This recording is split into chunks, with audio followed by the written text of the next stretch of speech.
Assalamualaikum warahmatullahi wabarakatuh. Perkenalkan, nama saya Lutfi Nuraini dengan NIM 1. Pada kesempatan kali ini, saya akan mempresentasikan mengenai praktikum survei JNSS dengan tema JNSS di bidang kebencanaan. Pernah nggak sih kepikiran bagaimana cara kita bisa tahu gempa besar yang berpotensi tsunami hanya dalam hitungan menit? Ternyata jawabannya ada di satelit yang mengorbitkan jauh di atas kita. Yuk kita cari tahu. Topik ini penting buat kita orang Indonesia karena kita tinggal persis di pertemuan tiga lempeng tektonik dunia. Istilahnya, kita berada di cincin api Pasifik. Gempa bisa terjadi kapan aja dan di mana saja, mulai dari Aceh hingga Papua. Sejak 1629 sampai 2018 saja tercatat 177 kali tsunami yang terjadi di Indonesia. Yang paling kita ingat itu tsunami Aceh pada 2004, itu merenggut lebih dari 173.000 nyawa, yang membuat sistem peringatan dini semakin penting. Sebelum masuk lebih jauh, saya ingin menjelaskan dulu apa itu JNSS secara sederhana. Jadi JNSS itu singkatan dari National Navigation Satellite System, artinya kumpulan satelit yang mengorbitkan bumi dan membantu kita untuk menemukan posisi seperti GPS di HP kita. Tapi ternyata JNSS itu punya kemampuan lain yang jarang orang ketahui. Apa itu? Dia itu bisa mengukur pergeseran tanah sekecil apapun, merekam pergerakan bumi secara 24 jam non-stop. Bahkan, dia juga tuh dapat mendeteksi getaran saat gempa terjadi.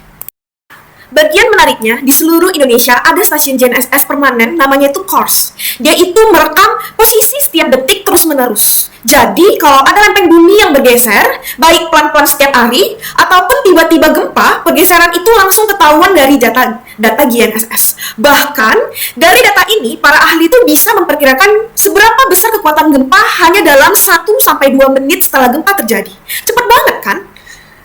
Jadi contoh nyata penerapan yang ada di Indonesia itu namanya INATEUS, sistem peringatan dini tsunami milik BMKG. Jadi sistem ini tuh menghubungkan 4 seismometer untuk merekam getaran jaringan JNSS untuk memantau pergeseran tanah, bau tsunami untuk mendeteksi gelombang di tengah laut, dan IDGWG untuk mengukur pasang air laut. Jadi JNSS ini salah satu mata yang membantu BMKG kalau ada potensi tsunami di Indonesia. Praktiknya, ada 2 metode survei JNSS yang dipakai. Yang pertama itu ada jaringan CORS tadi, yang kerjanya itu terus-menerus memantau pergeseran lempeng setiap hari. Yang kedua itu ada JNSS RTK. Jadi metode survei yang dipakai itu di lapangan secara langsung dan real time. Nah, biasanya dipakai tim survei untuk memetakan wilayah yang berdampak dengan cepat setelah kejadian bencana terjadi. Sekarang saya ingin menjelaskan alurnya dari awal sampai akhir. Pertama, gempa itu terjadi karena pergeseran lempeng. Yang kedua, sensor seismik dan JNSS mendeteksi getaran dan perubahan posisi tanah. Yang ketiga, data dianalisis cepat untuk menghitung kekuatan dan pusat gempa. Keempat, dibuat pemodelan apakah gempa ini berpotensi tsunami atau tidak. Dan yang terakhir, kalau berpotensi, peringatan langsung disebarkan ke masyarakat luas dan instansi terkait. Dan semua proses ini ideal selesai hanya dalam hitungan menit. Cepat sekali, bukan? Jadi, apa saja manfaat konkret JNSS untuk mitigasi bencana?